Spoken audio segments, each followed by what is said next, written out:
name is Jason J. Rock Houston, and you're listening to Chaotic Riff Magazine. We can be found on the web at www.chaoticriff.com.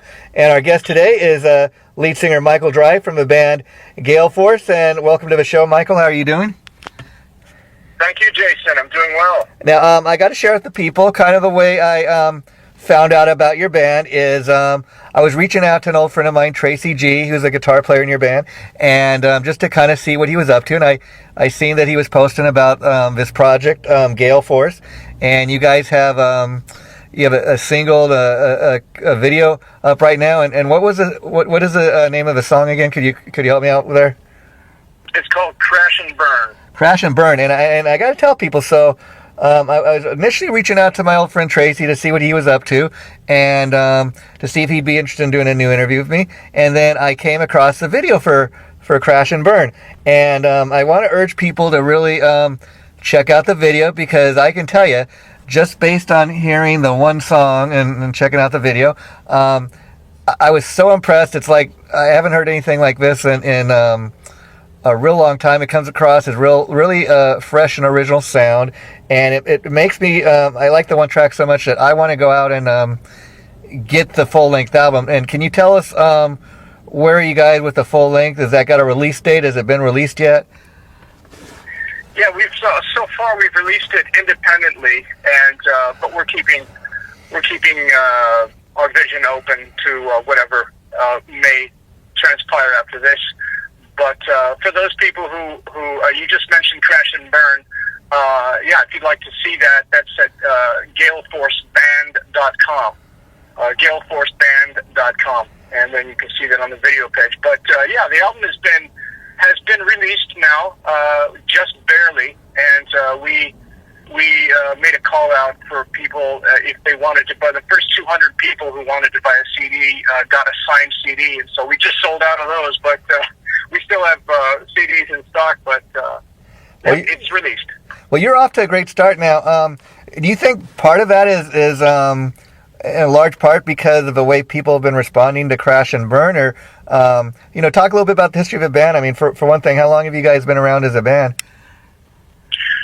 Well, we've been around only for about a year and a half, actually. We started... we actually met. They contacted me, and then we met at a restaurant in Pasadena. And that was actually. Well, let me backtrack.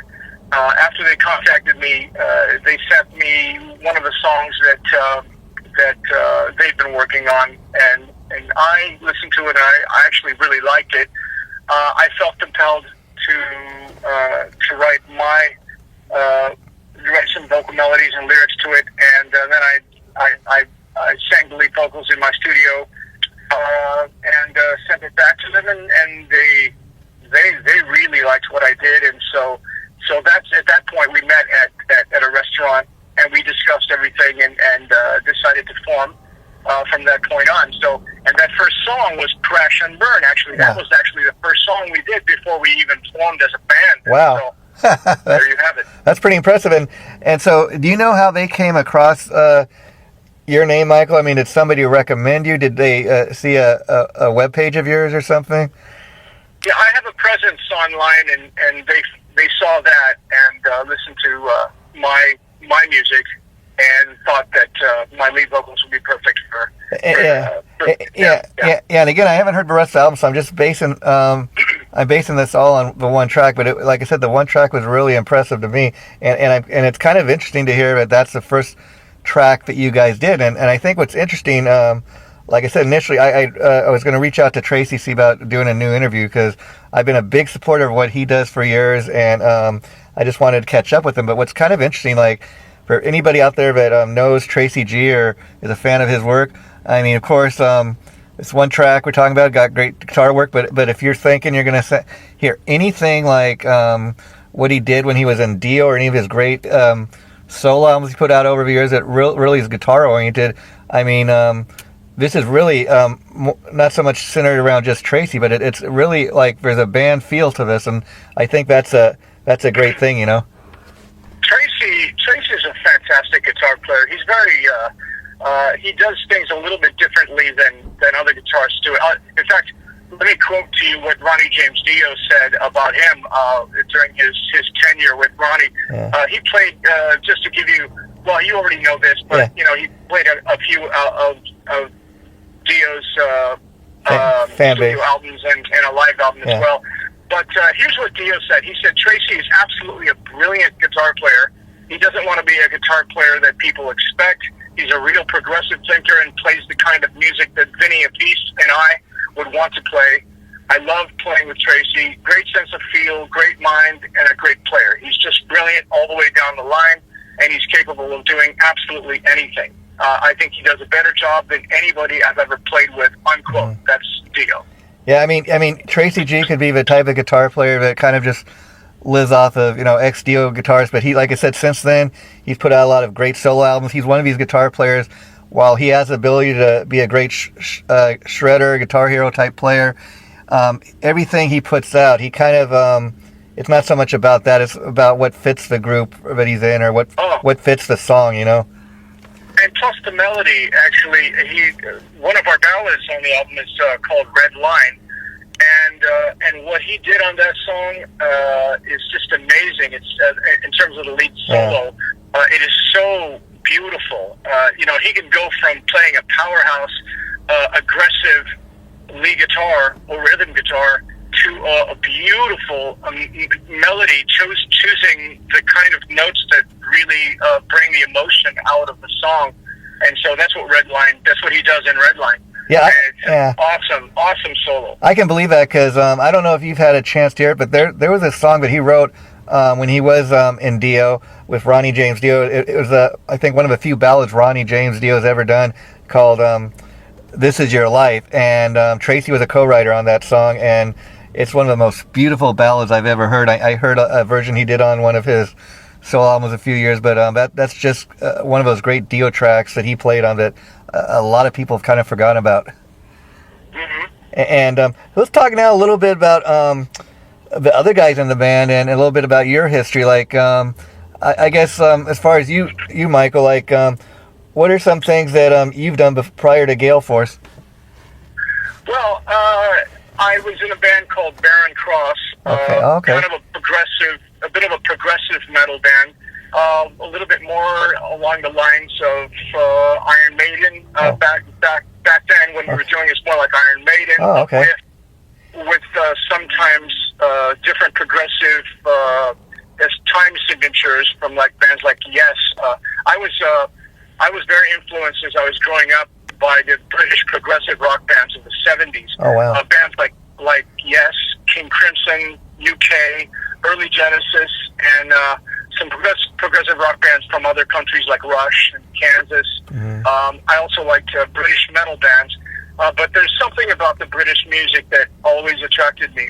I think I found the music to be a bit more unique. It really started with the first album that I ever owned, which actually was the Beatles' Abbey Road when I was 7 years old. Well, yeah, you can't go wrong with the Beatles. I mean, you're talking to a guy too. I'm typically into metal and hard rock, but I got appreciation for bands like even the Beatles and Tom Petty and the Eagles, because these are great songwriters. These songs are 40, 50 years later still being played on the radio. And I mean, the great thing about, easiest way to sum it up about the Beatles is, I mean, I recently got that album, the number ones, and the Beatles, it's really like a compilation of all their number one songs, 27 number one hits. I mean, for any band to have 27 number hit songs, that just kind of says it all. Yeah, it's pretty amazing and impressive what they've done. But they were very unlike anyone else, any other band out there. Mm-hmm. So they were quite unique in their own respect. But back to how I started, I'll start with my mother and father. I'm a first generation American. Actually, my mother came from France. My father came from Belgium, and they both met on the beach in Venice, Los Angeles, California. Wow. And I grew up speaking French in the home, actually. I can speak it fluently. I read it and write it as well. And at the age of 16, I asked a guitarist friend of mine to show me a few guitar chords, which he did. And I learned everything else on my own. Composing came naturally. I wrote my first song 3 months later and performed it live at my high school talent show. Wow. And then the year after I graduated from high school is when we formed my first real band, and that was Barren Cross. Wow. We received money from friends and family to record our first EP. We then sold about 4,000 copies of it very quickly and independently, which is what caught the eye of our first record company, who signed us and released our first official full-length album, after which our second record company bought out the contract from the first one, and then the rest is history. So I had we released a bunch of albums, and with that band, I did a lot of touring in almost every state in the United States and in Europe as well. Would you say Barren Cross was more popular in Europe than America? The reason I asked I remember, I'll be honest, I can't probably name a single Barren Cross album or song, but I remember like in the 80s hearing about this band, and the name, and so people kind of hear this name and they're kind of aware of who the band is, but you guys never really kind of blew up in a big way in the United States. I was just kind of curious, why do you think that was? A matter of kind of wrong time, or what do you think it was? I think, well, we probably get more. I get a lot of fan mail from all over the United States, actually. So I think it really kind of did an underground. Was really an underground thing. Yeah. Amazing. We're popular underground, if you will. But Europe, yeah. I get a lot of fan mail from Europe as well. But I probably don't. I get more fan mail, I think, from Brazil. Wow. Believe it or not, than anywhere else. So I don't know. Things take off in different places. But I probably sell the most albums still for Barren Cross from here in the United States. Just interesting. All across the United States. Interesting. And are any of those albums out of print, or can you pretty much still get all the Barren Cross albums if you want to check them out? Well, that's a good question. Some of them are available through me. Other ones are contractually bound. Wherever, we can't. I don't have control over those. But anyway, that's a little bit of a loaded question. Yeah, I hear you. But yeah, and then as far as those Barren Cross fans, the people that are aware of you from before, what's been the reaction to the new single? I mean, I'm assuming this isn't a carbon copy of Barren Cross, but have you been getting like pretty good reviews so far from people who've been reacting to the song, or people that know you from before? Amazing reviews. The BC fans are just they're very happy with what I've put out, and I'm grateful for that. I'll boast in God about that one, because God is in full control over my life, and I'm really grateful for what He's allowed me to do. Yeah. But I'll tell you what, the songs, they really like them, and they've been sending me all kinds of comments on Facebook, social media, and the website, and this and that, and really telling me what they think. We have a community page now on the website where I'm asking the question, what are your 3 favorite songs on the Gale Force Subhuman album, and why? I like to know those kind of things. So some people say, well, this song and this song, and it's funny, it's never the same 1 or 2 or even 3 songs. They like, they're different songs that move them in different ways. And again, it's kind of cool because you and Tracy have your fans kind of from before, but that's not the reason people are checking this. Like I said, I accidentally kind of found out the band through reaching out to Tracy and seeing what he was up to. Oh, I didn't know he was, I didn't know he's in a new band, or he's working, he was been part of this or whatever. And so I think people are kind of discovering the band accidentally, have similar stories. And I think it's a cool little way to build up the fan base. Because what I think's great about that is, like I said, you got your little fan base from before you and Tracy, but it's kind of cool that just as many people like me, I'll be honest with you, Michael Drive, I've heard, like I said, the name Barren Cross. I'm aware of the band a little bit, but I'm kind of really discovering you for the first time, and so after talking to you, I'm going to go and I'm going to educate myself on some listening to some Barren Cross music, so that's the cool thing about people discovering this, what you guys are up to now. A lot of people know you from before, but then there are people like me that are just discovering who Michael Drive is through this. Yeah, well, I hope you enjoy the album. I'm actually enjoying it myself. You know, one of my favorite parts of the whole process after we were done recording the whole thing is just sitting back and listening to it as a fan, if you will, as a listener. That's great. You know, when you're working on it, you're thinking about the bass lines and you're thinking about you know, the different melodies and the structure of the songs and the balance and, you know, the mix and all of that stuff. And so you're kind of in work mode, and you're, you know, I'm enjoying it that way too. But when you're all done and it's mixed and it's mastered and you have the product back and actually the CD's in your hand, and you can just kick back on the sofa and just listen to your songs, just hearing the music as if you're hearing it for the first time.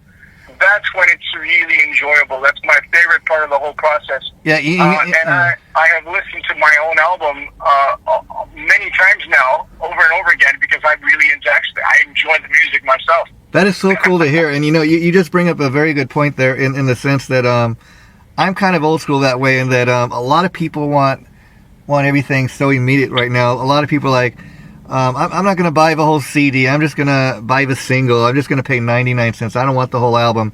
I miss the days when, I mean, who would ever think that, you know, in Los Angeles, where I'm from, that, you know, not a lot of record stores, you know, anymore. I mean, I get most of my music either through the bands I listen to or a lot of it off of Amazon, just for the simple fact, if I go to my local Target, pretty much all I'm going to get there is, you know, the Beach Boys' greatest hits, and nothing wrong with that. But a lot, you know, when I was growing up, we had a lot more, you know, ability to go to a record store, a lot more, you know, ability to. We had a lot more options. I remember spending hours in the local Tower Records when I was growing up, and you could just spend hours in there, and they had so much. You know, you could spend all day just looking at the different, you know, different albums by the different artists. I mean, you're like, what am I going to buy? You know, I just miss those days, and I miss. That's why I still love to have I'm like you. I'd much rather hold a physical CD in my hand, read who played on it, the guest musicians, who wrote the songs, the artwork, all of that. You know. Yeah, it's a nostalgic thing. Not a lot of people buy CDs anymore, but you know, it's really nice. But if you've ever held a vinyl in your hand, I mean, that's really nice. You know, you get this massive artwork that's right there in your face, and it's just great. You know, I kind of miss the kind of tangible type of thing. In this world, in this world today, we've kind of missed out now on personalizing things. You know, everybody's like so glued to their cell phones, and they're just looking down at a screen all the time. And they're missing out on life, you know. And let me ask you on that. I know it costs a little bit of money, but do you envision, even as a limited release, because vinyl is making a bit of a comeback? Could you see you guys doing like a limited vinyl release for this? That's possible. We haven't done it yet. Yeah. It's a bit expensive. Yeah, of course. And, yeah. You know, it's expensive to produce, and so therefore you have to, you know, the prices are going to be high on resale, but. I'd really like to do that. We've already talked about it, and so that's probably going to come down the pike. Yeah. In the next month, maybe. I'm guessing. And because it is so costly, you know, even like I said, as a limited run, and the cool thing about that would make it more of a collector's item. You'd be amazed how many people I've talked to about, you know, since vinyl's been making a comeback. And I was talking to one musician, and he's telling me, he goes, you know, I don't even have a turntable anymore. I don't have anything to play it, man, but I've been buying everything that's coming out on vinyl just so I can have a collection. I mean, that kind of says it all right there, you know? You know, because, you know, you can listen to the music on your MP3, your album download that comes with it, you know, because when people buy a CD through us, they automatically get the album download. You know, they come to galeforceband.com, they order the album there, and they automatically get the download when they go to the CD. So, you know, of course, you know, you don't have to buy the CD, but just buy the album download. But you can do the same thing with a vinyl. You know, you get the vinyl, and you have all this beautiful artwork, and you can still listen to the music in a high-quality MP3, you know. Yeah, just amazing. And you know, I got to ask you, Michael, now you mentioned that the guys kind of reached out to you about joining the band once they'd gotten started. So my question was, everything already written by the time you joined the band, or did you get to contribute at all to any of the songwriting? You know, we kind of did it organically as we as we went. They have ideas and songs that were unfinished and this and that, and we just worked on them and just worked them out. Mostly I did the lead vocals, all the lyrics and the melody lines of the vocals, and recorded all that myself. And they mostly did the music between them. It's kind of an interesting thing like that. Well, that's the modern way of doing it, I did a little bit of a rearrangement on some of the songs on the arrangements, but that was pretty much the. Well, I think that really makes it that much more of a band effort as opposed to you just kind of being a guy that where by the time you join the band everything's already written, you just go in and record it because that way not just you're singing but your influence kind of also gets to be brought into the band, as far as on the recording. Yeah, we kind of did one song at a time. That's pretty much what we did. I would say, let's do this song. So songs that really moved me and gave me a passion to write to it. I just took off and went for it, and then we worked on that song till it was done, and then moved on to the next song. And that's kind of how we did the whole album. And it took about a year and a half to do it right, because I don't like to just rush through things. I want to do it. If I'm going to do something, I want to do it well. I want to do it right. Of course. And now you mentioned you play the guitar too, so I was wondering, in Gale Force and on the album, do you play guitar on the album as well, or do you kind of just let Tracy do his thing? Because I was curious, if you play in Gale Force, like what's it like to, you two guys doing your guitar thing together? Actually, I didn't. This is the first album that I haven't played any guitar on. Interesting. And what was that like? Well, that's fine. My favorite thing is focusing on the vocals anyway. Yeah. I don't regard myself as a guitar player first and foremost. I regard myself as a lead singer. Of course. And guitar's secondary. I'm a composer as well. I've composed a lot of songs for Barren Cross, music and lyrics. Yeah. But in this particular band, I didn't play any of the guitars. It was Tracy G on rhythm and lead, and then Paul Alfery is the rhythm guitar, the other rhythm guitar player. Oh, okay. Now, and there's Randy Oviedo, who's a great bass player, and so these guys are just Paul has a great talent as well. In many aspects, production and his playing. He's a really good rhythm guitar player. Randy's a fantastic bass player.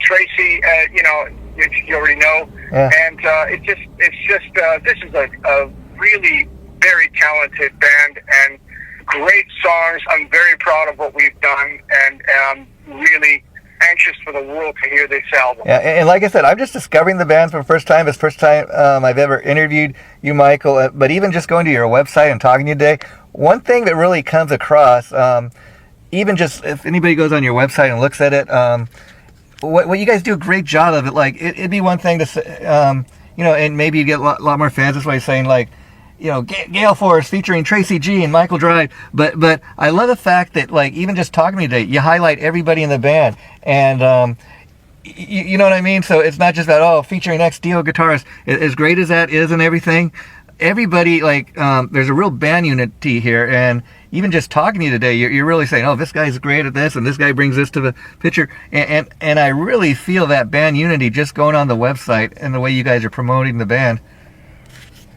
Well, it's important that we recognize each other's talents, and it's important also, and this is something I've said a lot before in the past, is everybody is in an important position in life. Of course. If like you can do something that I can't, and it doesn't make, just because I'm a lead singer that writes good songs, doesn't make me more important than you are. For example, there things I can do that you can't, and there are things that you can do that I can't. We're all blessed with talents. Yeah. God gave us all talents, to use, and so I'm using mine to the best of my ability. My neighbor uses theirs, and we all have a place in life. Yeah, and it's kind of like the body. You've got your hands and your feet and your face, and everything is important. If you miss one of those elements, it would be a great loss in your body. And you make a very good point about like you're not the most important guy in the band just because you're a singer, but at the same time, if they didn't have a guy that could really do a decent job at the singing, or if they couldn't find a guy that was, we just can't find anybody to sing this stuff, it might turn into like an instrumental project. It might be a very different project. But you make the point that everybody, I always think, any given band you're talking about, everybody brings something to the table. I mean, you could have a guy that's got the biggest ego, he's the biggest, a-hole in the world, but, he's in the band for a reason. He's maybe a great guitar player, but you take that one guy out of the band and you replace him with somebody that's not maybe as big of an a-hole. Maybe he's not as good of a player. Maybe, he doesn't play like the original guy. There's anytime you change a band lineup, there's always negative and positive. It's never the same band again, Yeah, well, like Spinal Tap, we went through a bunch of drummers, right? Yeah. And because they kept blowing up. and I was curious because one of the hardest things I know in creating a band is coming up with a band name. I was curious. What's the story behind Gale for us? It's kind of a unique name. I was like, oh, what is that, Well, it's just kind of, it's kind of the eye of the beholder, really. Gale force winds, it's something that rushes through and you can't help but notice it, you know what I mean? Yeah. That's interesting, okay. And you brought up being a fan of progressive rock, and I wanted to get your opinion on this. I don't know if you've ever heard the very first Judas Priest album, Rock'n'Rolla. I hadn't heard it in a long time, and so I got a chance to listen to it again in its entirety, and that's a very interesting album because although if you put that album on, you can kind of see the potential of what was in Judas Priest very early on, what they would become, but that's an album where it doesn't totally sound like Judas Priest, and part of the reason is Rob Halford, when he joined the band, a lot of his stuff was already written, so he's singing some other guys' material. But there are songs on that first Judas Priest album that is almost like progressive rock, if you can believe that. There's one song on there for it's got 3 different parts. It's like 8 or 9 minutes long. But I was just curious, have you ever had a chance to hear that, and what are your thoughts on that if you did? Yeah, I'm very familiar with Judas Priest, but I don't think I've ever heard that one. I might have in the past, but I don't think I've heard that. So if you ever get a chance, just go on YouTube, type in Rock'n'Rolla full album, and you'd be amazed. I mean, it sounds like it is indeed very early Judas Priest, but it sounds quite different from the metal giants they've become. And I've talked to other people about it, and it's like they were almost progressive rock at that time. Some of these early songs, you would just be amazed. Okay. Yeah. And so another thing I gotta bring up here, Michael, that I think is really great is there, and you consider 2020 what's gone on in the world in the last year with this pandemic. A lot of bands have been refusing to we're just gonna wait and see. We're not gonna bother releasing any new music until this is all over. Well, who in the hell knows when that is going to be? So if you guys are at least unable to tour, I think it's great that you put out some music for your fans to check out. So talk a little bit about that decision to release this in this current time, because I think it's a great one that you guys made. Well, that actually, at first I thought to myself, I wonder if we shouldn't release this right now with everything that's going on. People are not in a good place mentally. But then I really started thinking, no, they need something positive. They need something that's going to lift them up, And the kind of lyrics, for example, the kind of lyrics I write are, I try to offer solutions to everyday issues in people's lives, and I want them to know. For example, in our song "Never Say Goodnight," I say you try to mend your grasp on what your past inflates, a path that you can't escape, but don't you let it change your future. Get back up. And it's a song that encourages people not to commit suicide, because suicide's going up, and drug overdoses are on their way up because people are lacking in hope. But there's a lot of hope. There's a lot of hope if people look to Jesus Christ, So I felt it was kind of time to offer something positive. And I think that's why people are part of the reason people are responding to the way they are, not just because it's as far as great music and that, but I think too because they don't have a lot to listen to music wise as far as new stuff coming out. So if this is one of the few things that is coming out, I think people, hey, I'll give this a listen. I'll check it out. I'm not getting anything else, and it's very sad, like you said. Current state of the world, things going on. Things are getting, way too political in the sense that things are just being done. I just want to say a lot of these politicians and lawmakers that are telling people who gets to work, who doesn't get to work. These politicians, they still collect a paycheck no matter who's out of work. They still get to make a living, and they don't really sometimes, I think, stop and think about how their decisions affect other people. I mean, like I said, they get to collect a paycheck. They're not out of work for months and months. A lot of these people they seem like to have a lack of empathy in government. There's a lot of corruption. I mean, and I'll just leave it at this, but I'll say the worst part, I think, of this whole thing is locking people up for wanting, threatening to lock people up and fining them because they want to go to work or they want to earn a living. Well, you do what I say or you're going to go to jail. Oh, okay, I don't see how that's helping, anyone treating people like criminals, but that's my opinion. Anyways, so you guys probably aren't for a while going to be able to get out there and do any live shows or anything, but what's the plans if and when you're able to, like where's the band based out of? Is it here in LA or where are you guys from? Yes, we are definitely from Los Angeles. We're presently in Los Angeles, and so we'll work out of here. And it's really up in the air. I think all of us are just kind of wondering what's going to happen. When they're going to green light things, and even when they do green light us to be able to go back and play shows. Are people going to be too afraid yet? Because that's one of the things is they've stricken people with fear that they're going to catch this disease if they go to concerts and in big gatherings and such. And that's really not true when you look at the actual numbers.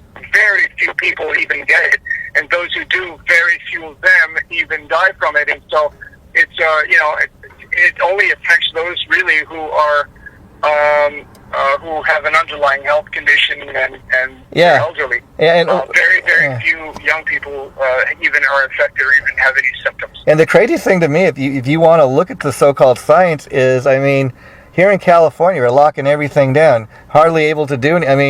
I never thought it wouldn't be able to go to a movie theater, something as simple as that. But they're like you said, they're scaring a lot of people, and the thing of it is like they're locking everything down, and the rate is going up. So we have all these people wearing masks. People are being locked down, and it is still kind of spreading. So what you're working does not seem to be working.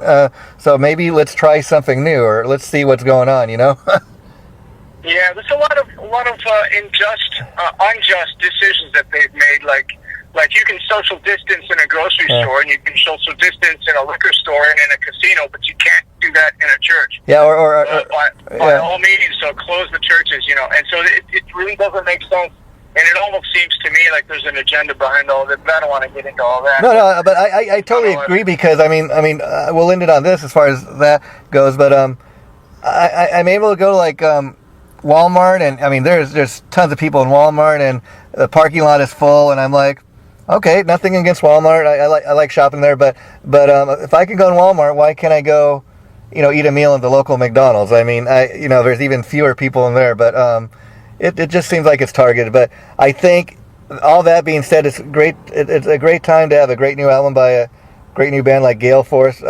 Now, do you guys have any plans to release another single or video soon?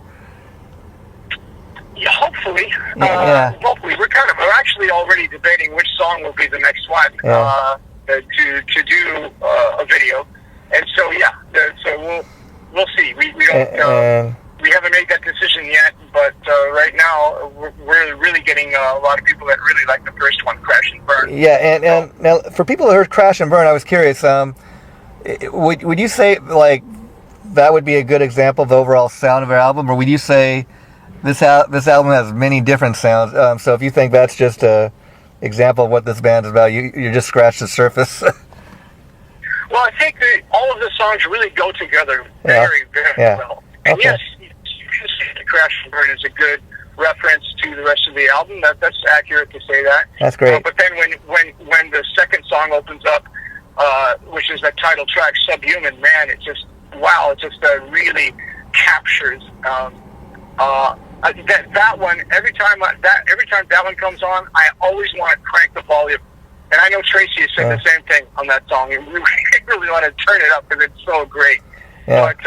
But all the songs they go together very well. Now, like you were talking previously that you got two other guitar players in the band, but typically you're a guitar player and a singer. But like when you've been on stage, I imagine in the past having that guitar in your hand is kind of like a cool thing. But is this like something really different where not having the guitar in your hand, or was it kind of freeing to just be able to concentrate on the lyrics and everything?